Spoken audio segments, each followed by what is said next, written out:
Before we get into this crime story, take a second to subscribe and comment below. Your support helps us bring you more real crime stories like this one. Now, pay close attention because one small mistake changed everything. The detective froze when he saw it. The crime scene was perfect. Too perfect. The house was clean, no signs of a fight, no broken glass, no forced door. The body on the living room floor looked like a tragic accident. Police had already written it down as a simple case.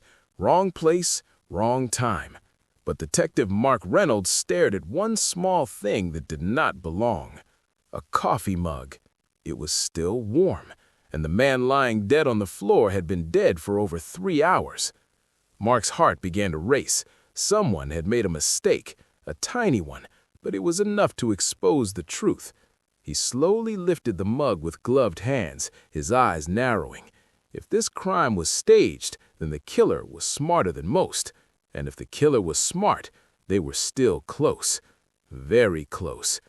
Then Mark heard a sound behind him, a soft creak, like someone stepping on a loose floorboard. Mark turned around sharply, and that was when the lights went out. 3 days earlier, everything had seemed normal. Daniel Carter was a quiet man who lived alone in a small town in Ohio. He worked at a local insurance office and waved politely to his neighbors every morning. He paid his bills on time. He never caused trouble. People described him with one word: boring. On Tuesday morning, Daniel went to work like always. He drank coffee at his desk. He joked lightly with his coworker, Jason Miller. At lunch, he ate a turkey sandwich and checked his phone. Nothing seemed wrong. But Daniel was nervous. He kept looking at the clock. At 5:02 p.m., Daniel left the office and drove straight home. His hands were tight on the steering wheel. When he pulled into his driveway, he sat in his car for a full minute, breathing slowly. Inside the house, everything looked normal. The couch was neat. The TV was off. Daniel placed his keys on the counter and walked to the kitchen. That was when the doorbell rang. Daniel froze. He was not expecting anyone. Slowly, he walked to the door and looked through the peephole. His face went pale. He opened the door without speaking. Standing outside was someone from his past, someone he never wanted to see again. The two talked quietly. No shouting, no fighting. After a moment, they both stepped inside and closed the door. Hours later, Daniel Carter was dead. When police arrived that night, the scene told a simple story. Daniel had slipped, hit his head on the corner of the table, and died. It was sad, but it happened sometimes. No blood everywhere, no mess, no signs of struggle. A perfect crime. Or so it seemed. Detective Mark Reynolds was called in the next morning to review the case. At first, he agreed with the report. Everything lined up, but Mark had learned something after 20 years on the job. Perfect scenes are usually lies. He walked through the house slowly, noticing small details: the placement of the furniture, the clean sink, the locked windows. Then he saw the coffee mug, still warm. Mark checked his watch, and in that moment, he knew something terrible had happened in this quiet house. As he reached for his radio to call it in, the power suddenly cut off. The room went dark, and someone was standing right behind him. Mark did not move. The room was dark, quiet, and heavy with fear. He could hear his own breathing, slow, careful. "Police," Mark said loudly. "If anyone is here, show yourself."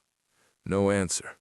Then he heard it again, a soft breath, right behind him. Mark spun around and reached for his flashlight. He turned it on fast. The beam cut through the darkness and landed on the wall. Nothing. The living room was empty. The power came back on a second later. The lights flickered, then stayed on. The house looked normal again, like nothing had happened. Mark stood still for a moment, listening. Nothing. Someone had been there, he was sure of it. Mark radioed for backup and told the officers outside to search the area. Then he walked back to the kitchen and stared at the coffee mug again. Someone had made coffee after Daniel died. That meant Daniel was not alone. Mark checked the sink. One mug was clean, one was dirty. 2 people. He moved through the house again, slower this time. In the bedroom, he found the bed neatly made. In the bathroom, the trash was empty. But in the hallway closet, he noticed something strange. A pair of shoes. Men's shoes. They were not Daniel's size. Mark crouched down and looked closer. The soles were wet, like they had just been cleaned. Someone had tried to erase their tracks. Back at the station, Mark pulled up Daniel Carter's file. No crimes, no arrests. But when he checked Daniel's phone records, one number stood out. A number Daniel had called 3 times that day. The name attached to it made Mark sit up straight. Jason Miller, Daniel's co-worker. Mark drove to Jason's house that evening. Jason was friendly, almost too friendly. He smiled, offered water, and acted calm. But Mark noticed something. Jason had a small cut on his hand. "What happened there?" Mark asked. Jason laughed. "Oh, that? I broke a mug at work yesterday." Mark nodded, but he didn't believe him. When Mark left, he checked the trash bins outside Jason's house. Inside one bag, wrapped in paper towels, was a broken coffee mug. It matched the one from Daniel's kitchen. Mark's chest tightened. Jason had been at the house. The next morning, Mark brought Jason in for questioning. Jason stuck to his story. He said he went straight home after work. He said he never visited Daniel. Mark placed a photo of the coffee mug on the table. Jason stopped smiling. "That mug was in Daniel's house," Mark said. "It was still warm hours after he died." Jason swallowed hard. Before Mark could say anything else, a loud crash came from the hallway. Officers shouted. Alarms rang. Mark rushed outside and saw chaos. Jason had escaped. A guard lay on the floor, not moving, and Jason's car was already speeding away. Mark knew then that this case was far from over. Jason Miller was running, and he was running for a reason. Jason Miller drove fast, his hands shaking on the wheel. The road was dark, and rain began to fall. He kept looking in the mirror, afraid he would see police lights. At the station, Detective Mark Reynolds was already moving. He ordered a statewide alert. Jason's photo was sent everywhere. Mark knew Jason was scared, and scared people make mistakes. Hours passed. Then a call came in. A gas station clerk had seen Jason. He was nervous, sweating, and his car bumper was damaged. Mark rushed to the location, but Jason was already gone. Mark studied the gas station camera. Jason had bought coffee. 2 cups. Mark closed his eyes for a second. Jason always made 2 cups. That was his mistake from the start. He never drank alone. Mark remembered the broken mug, the warm coffee, the extra shoes. Jason had gone to Daniel's house to talk. The argument had gotten worse. Daniel had threatened to report him.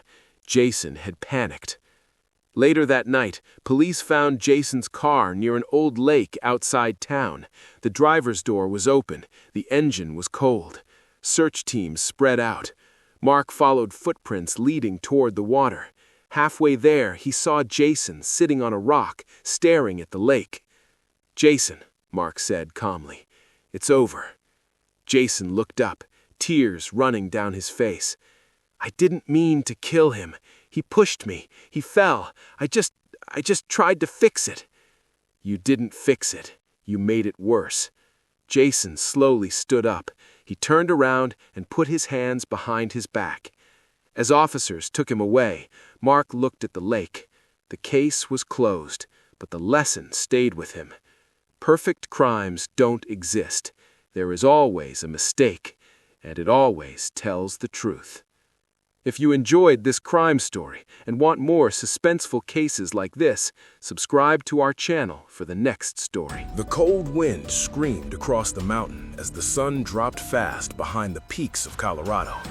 High above the tree line, where the air is thin and every step hurts, a woman stood alone. Her legs were weak. Her breath came in short gasps. Around her was nothing but rock, snow patches, and steep drops that fell hundreds of feet into silence. She watched as the man she had climbed with grew smaller in the distance, moving upward without her. She was alive in that moment, but she would never come down from that mountain. Hours later, darkness swallowed the trail. The mountain became a trap of shadows and sharp stone. Somewhere high on Mount of the Holy Cross, Michelle Vanek vanished. What happened next would remain a mystery for nearly 20 years, leaving one haunting question behind. Was she simply lost, or was she left behind when she needed help the most? No one heard her scream. No phone call was made. No rescue came that night. And by morning, Michelle was gone. But this story did not begin on the mountain. It began months earlier, with plans, excitement, and trust. Michelle Vanek was a 35-year-old mother of 4. She loved the outdoors and had climbed difficult trails before. She was strong, active, and proud of pushing herself.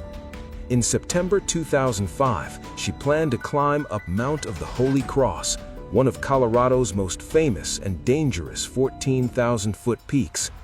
It was not a casual hike. The trail was long, steep, and unforgiving, even for skilled hikers. She did not go alone. She climbed with a man she knew and trusted, a family friend who had hiking experience. The plan was simple. They would climb together, reach the summit if possible, and return before dark. Nothing about that plan suggested death. Early that morning, they started the hike. The weather was clear but cold. The trail twisted through forest, then opened into wide rocky slopes. As they climbed higher, the air grew thinner. Each step became harder. The mountain demanded focus and strength. Hours passed. Their pace slowed. Near the upper part of the mountain, Michelle began to struggle. Her legs felt heavy. Her breathing became painful. She told her hiking partner she could not keep going. She needed to stop. This was the moment everything changed. According to later statements, the man made a decision. He continued toward the summit alone. Michelle was told to wait where she was. He believed she would rest and remain there until he returned. She stayed behind on a high, exposed section of the mountain, alone, above the clouds, with night coming. When the man returned to the spot where he said he left her, Michelle was gone. Panic set in. He searched and called out her name, but there was no answer. The mountain gave nothing back. As darkness closed in, he was forced to descend and report her missing. By the next day, search and rescue teams flooded the area. Helicopters flew overhead. Volunteers combed the slopes. Dogs followed scent trails that led nowhere. The mountain refused to give up its secret. Days turned into weeks. Weeks turned into years. No body was found. No gear was recovered. No clear answers emerged. Some believed Michelle became confused and wandered off the trail. Others believed she slipped and fell into one of the many steep couloirs hidden by shadows. And some quietly asked a harder question. Was she simply lost, or was she left behind when she needed help the most? Should she have ever been left alone that high on the mountain in the first place? Her children grew up without answers. Her family waited. The mountain stayed silent. Then, almost 20 years later, something unexpected happened. In a remote, dangerous area far from where search teams had focused, volunteers discovered human remains. The clothing, the gear, and the location told a chilling story. It was Michelle. But the position of her body raised new questions. She was not where experts believed she should have been. The terrain suggested a fall, but how she ended up there was still unclear. And the decision made high on that mountain to keep climbing while she stayed behind came under renewed scrutiny. As investigators studied the scene and families searched for closure, one question echoed louder than ever. What really happened in Michelle Vanek's final moments on that Colorado mountain? The moment Michelle Vanek was reported missing, the quiet beauty of the Colorado mountains turned into a place of fear and urgency. Sirens echoed through nearby towns. Search and rescue teams rushed toward Mount of the Holy Cross, knowing every minute mattered. High-altitude rescues are a race against time, weather, and exhaustion, and this mountain was known for taking lives. Helicopters lifted off before sunrise, their blades cutting through the thin air. Ground teams hiked for hours, scanning cliffs, snowfields, and narrow paths where one wrong step could mean death. Dogs followed scent trails that faded into nothing. Searchers called Michelle's name again and again, but only the wind answered. Her hiking partner told investigators the same story from the beginning. Michelle had become too tired to continue. She had told him she could not go on. He said he believed she would wait safely while he climbed to the summit and returned. He insisted he never meant to abandon her. In his mind, it was a temporary separation, not a final goodbye. But the mountain did not care about intentions. Search leaders faced a terrifying truth. If Michelle had moved from where she was left, she could be anywhere. The terrain was filled with steep slopes, loose rock, and hidden drop-offs. A single misstep could send a person tumbling hundreds of feet. If she had fallen, her body could be hidden in deep chutes or buried by snow. Days passed with no sign of her. Family members arrived, standing helplessly at the trailhead, watching strangers risk their lives to find someone they loved. Michelle's children waited for news that never came. Each day ended the same way, with empty hands and broken hope. After weeks of searching, officials made a painful decision. The active search was scaled back. They had to accept the possibility that Michelle might never be found. The mountain kept its secret. Years went by. Seasons changed. Snow covered the slopes and melted again. Hikers passed through the same trails, unaware that somewhere above them, a woman had vanished without a trace. Michelle's case slowly faded from headlines, but it never faded from the hearts of those who loved her. Yet questions never stopped. Some people believed Michelle became disoriented due to altitude sickness. Others thought she may have tried to descend alone, hoping to find safety, only to slip and fall. And then there were those who focused on the moment she was left behind. Was it reasonable to leave someone alone at that height? Should the climb have ended when she could not continue? Was it a tragic mistake or a reckless decision? No charges were filed, no crime was officially declared, but the doubt lingered, heavy and uncomfortable. Then, almost 20 years later, the mountain spoke. In 2024, a group of experienced volunteers returned to Mount of the Holy Cross. These were people who knew the terrain well, people who believed something had been missed. They searched areas that were too dangerous to explore back in 2005. Steep couloirs, narrow rock channels, places where a body could remain hidden for decades. What they found stopped them cold. Human remains lay in a remote section of the mountain, far from where search teams had focused years earlier. Nearby were pieces of hiking gear worn down by time and weather. The clothing, the gear, and the location told a chilling story. It was Michelle. After careful recovery and testing, the truth was confirmed. The remains were Michelle Vanek. For her family, the discovery was both devastating and relieving. After nearly 20 years of not knowing, they finally had an answer. But that answer brought new pain. The location of her body raised troubling questions. She was not near the spot where she was reportedly left. The terrain suggested a fall, possibly from a great height. Investigators believed she may have slipped while moving across dangerous ground, but why she was there at all remained unclear. Did she try to follow her partner? Did she panic as night approached? Did she believe help would come from above instead of below? The man who climbed with her was never charged. Authorities stated there was no evidence of a crime, but public debate returned with force. Some defended his decision, saying the mountain is unpredictable and accidents happen.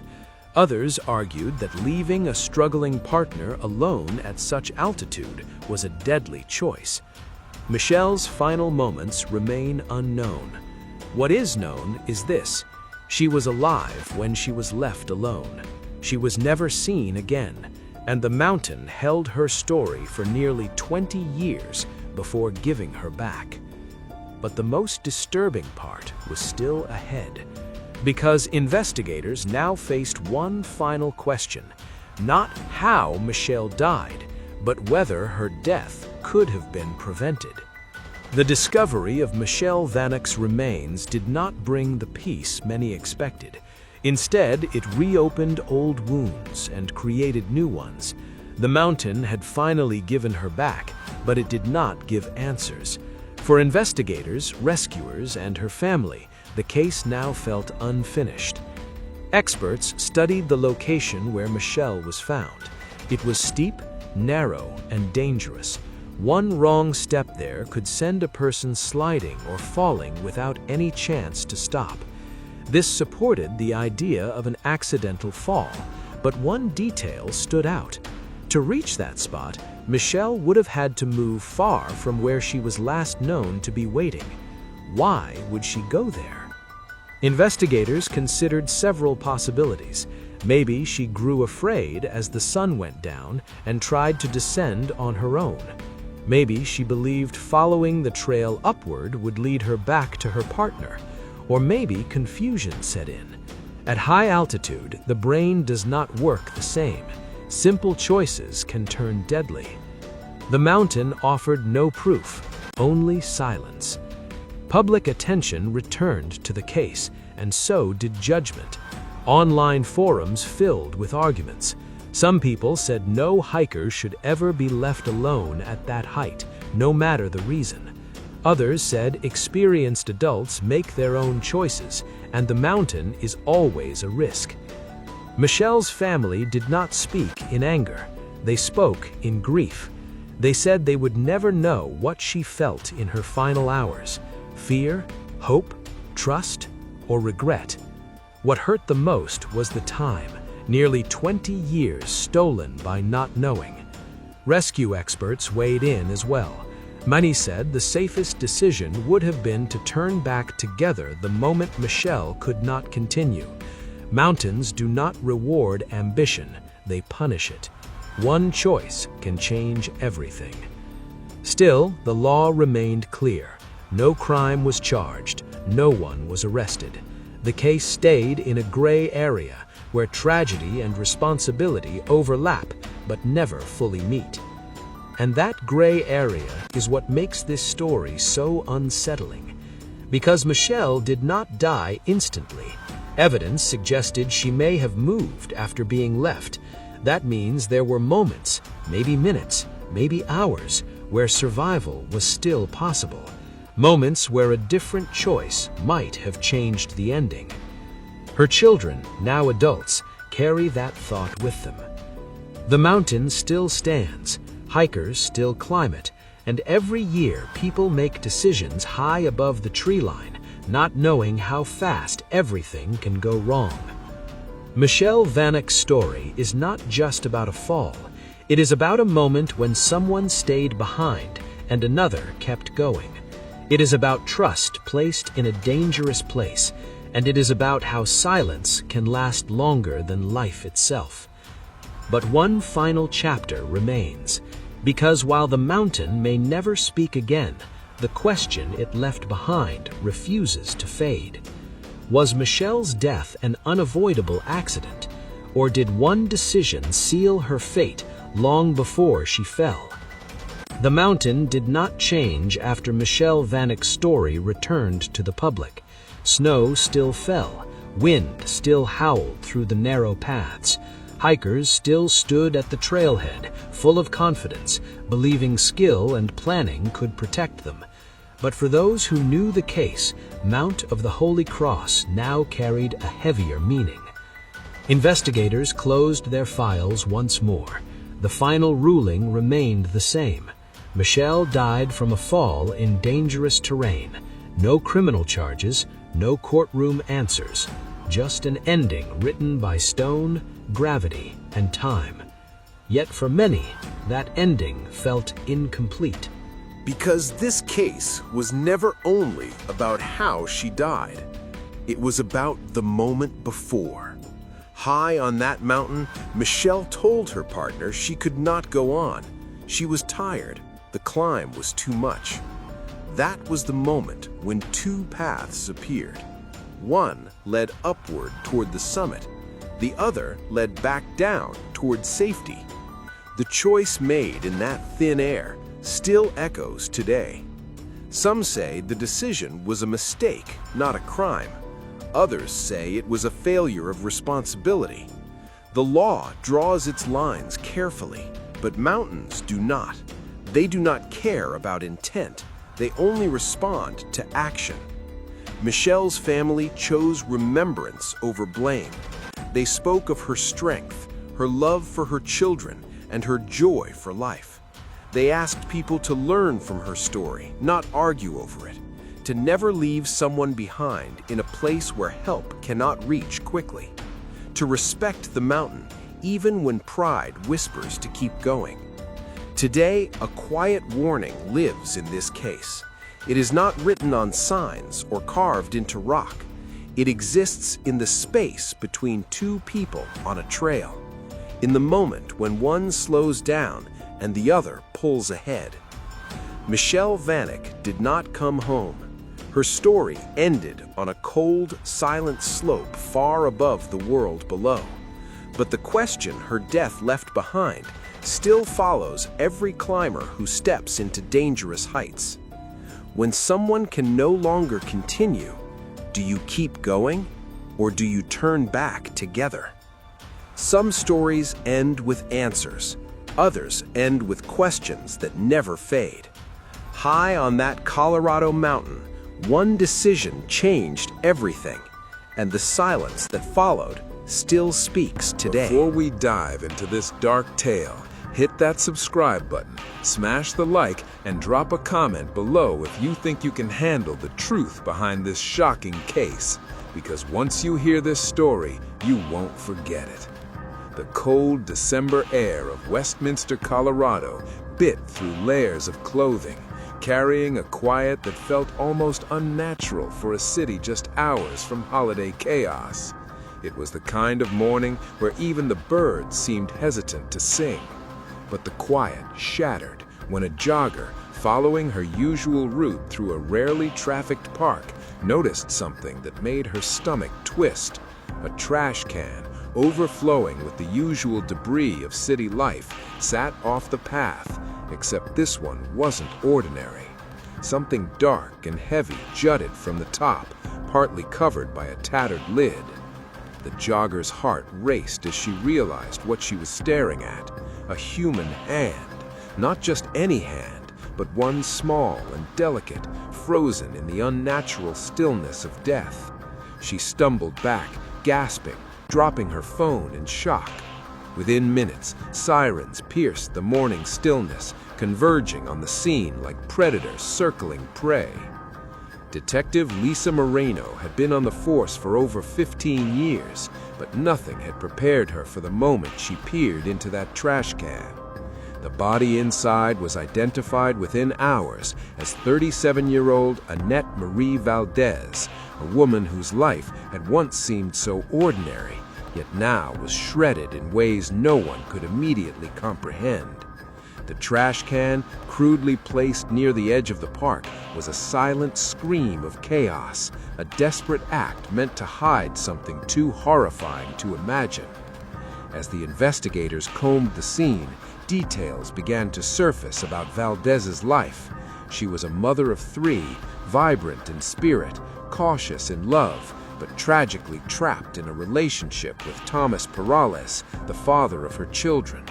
Friends whispered of controlling behavior, intimidation, and threats that had escalated over months. No one expected it would culminate in this, an unthinkable end in such a mundane, exposed location. Moreno's team discovered more than just the body. There were traces of a struggle, scuffed dirt, torn fabric, and a faint scent that lingered in the cold morning air, a mix of bleach and something metallic. Surveillance footage from nearby streets captured Peralez's black SUV idling in suspicious spots days before the discovery. Each frame painted a picture of someone monitoring, planning, and perhaps already expecting the inevitable.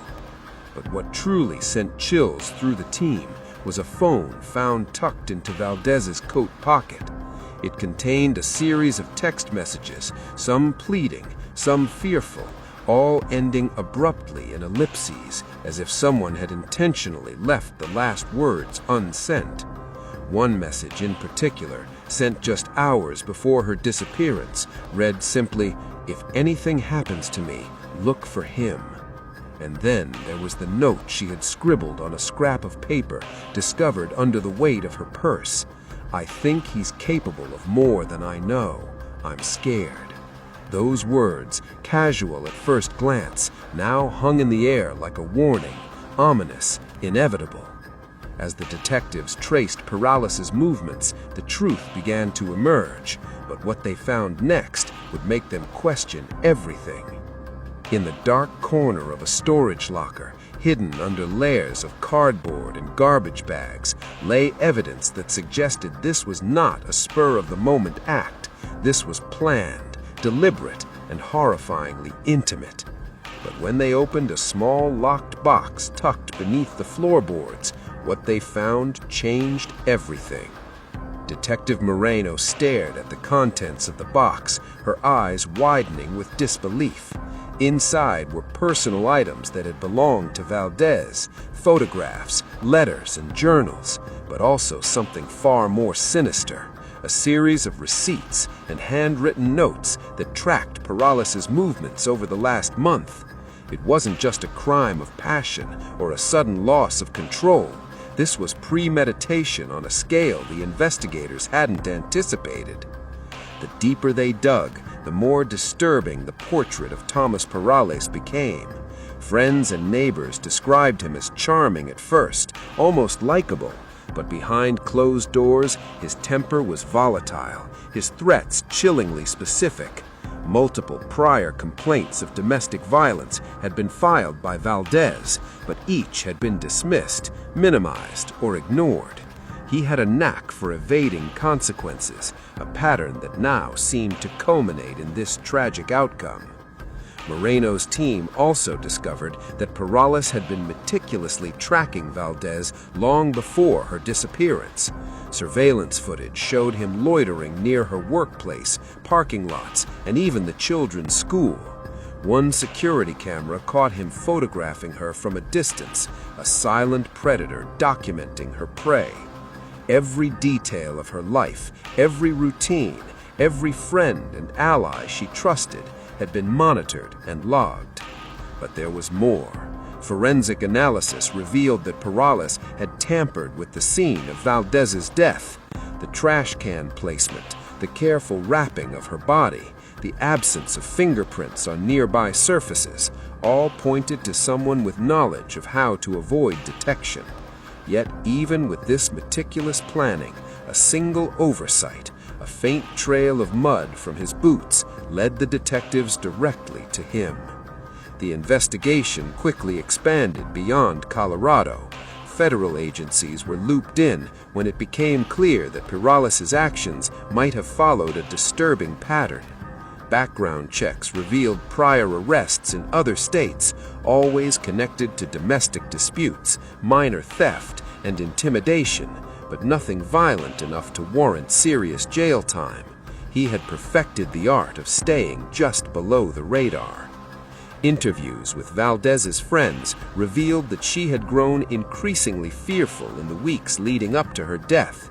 She had confided in one close friend, saying that Peralez wouldn't stop until I was gone. That friend, haunted by guilt for not acting sooner, gave investigators critical insights, locations he frequented, vehicles he used, even his favorite haunts, painting a chilling picture of a man who thrived on control. Then came the breakthrough. Digital forensics on Valdez's phone revealed a hidden GPS tracker she had purchased in secret, fearing Perales might follow her. The device recorded unusual late-night trips by Perales, including one to a desolate storage facility on the outskirts of town. When detectives traced him there, they found remnants of evidence: discarded clothing, empty zip ties, and cleaning supplies.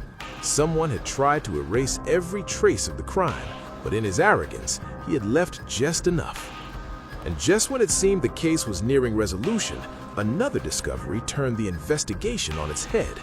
A neighbor came forward, claiming to have seen Perales talking to someone else late at night, a figure cloaked in shadow, whispering urgently. Could someone else have been involved? Someone who helped him cover the crime? Moreno felt the tension tighten like a noose. Every answer uncovered more questions. Every clue exposed a network of lies and deceit. And as the detectives pieced together the timeline, one chilling truth became undeniable. Valdez had not just been a victim of violence, she had been hunted, trapped, and silenced by someone she once trusted implicitly. But as they prepared to confront Perales, the lead detective received a call that made her blood run cold. A neighbor had found something buried in the backyard of his apartment, something that could finally tie him to the murder in a way no one expected. What they unearthed there would change the course of the investigation forever. Detective Moreno arrived at the small, run-down apartment complex where Thomas Perales lived, her team in tow. The backyard was partially fenced, littered with debris and old furniture, the cold December wind slicing through like a knife. But the discovery reported by the neighbor had set the investigation on fire. A shallow hole near a tree, barely visible, but suspicious enough to demand immediate attention. As forensic experts dug carefully, the earth revealed what no one anticipated. Buried under layers of dirt and broken leaves were fragments of personal items, jewelry, a scarf, and the unmistakable clasp of Valdez's favorite necklace. But the most damning evidence lay beneath: a small, blood-stained notebook detailing dates, places, and meticulous plans, seemingly written by Perales himself. Every move of Valdez's life had been tracked, and every step of the crime laid out in chilling detail. This was the smoking gun that tied him irrevocably to her death. Moreno felt a mix of relief and fury. The notebook proved beyond doubt that this wasn't a spur-of-the-moment act. Perales had carefully plotted Valdez's murder, calculated how to conceal her body, and even attempted to manipulate those around him to avoid suspicion. But arrogance and carelessness had left a trail investigators could finally follow. With a warrant in hand, Moreno and her team moved to arrest Perales. The man who had once charmed neighbors and friends with a smile now sat in his apartment, pale, tense, and cornered. When officers placed him in handcuffs, he seemed almost surprised that the law had finally caught up. "It wasn't supposed to end like this," he muttered, but no one cared for excuses. In the weeks that followed, the courtroom became a stage for raw emotion. Family members testified about Valdez's fear, her bravery in trying to protect herself and her children, and the suffocating control Perales had exerted over her life. The evidence, photographs, journals, GPS data, surveillance footage, and the notebook from the backyard, painted a portrait of a man consumed by obsession and rage. Yet even with all this evidence, the case held an unexpected twist. During the trial, it was revealed that Perales had enlisted a close friend, a neighbor, to help him move the body initially, a betrayal that shocked even seasoned detectives. This revelation added layers of complexity, showing that Valdez's murder had rippled through a network of deceit and fear, affecting more lives than anyone had imagined. Finally, after weeks of harrowing testimony, the verdict came. Perales was found guilty of first-degree murder, abuse of corpse, tampering with evidence, and multiple domestic violence violations. The courtroom erupted in a mixture of relief and sorrow. Justice had been served, but the scars remained. For Valdez's children, her family, and a community shaken by the sheer audacity of the crime. Even after the trial, the echoes of Valdez's life lingered. Friends spoke of her laughter, her resilience, and her enduring love for her children. And as authorities reminded the public, the case was a stark warning. Domestic abuse can escalate, control can turn deadly, and those who dismiss early signs of danger pay a tragic price. Perales would spend the rest of his life behind bars, but the chilling details of his obsession and the meticulously plotted murder would linger in the memories of everyone who followed the case. They thought the nightmare was over, but in the quiet moments of the city, in the shadows of suburban streets, the story of Annette Valdez remained a haunting reminder. Evil can hide in plain sight, and sometimes the ones we trust most are capable of the unimaginable. If you thought this story was intense, hit subscribe, because the world of true crime never sleeps, and the next shocking story is just around the corner.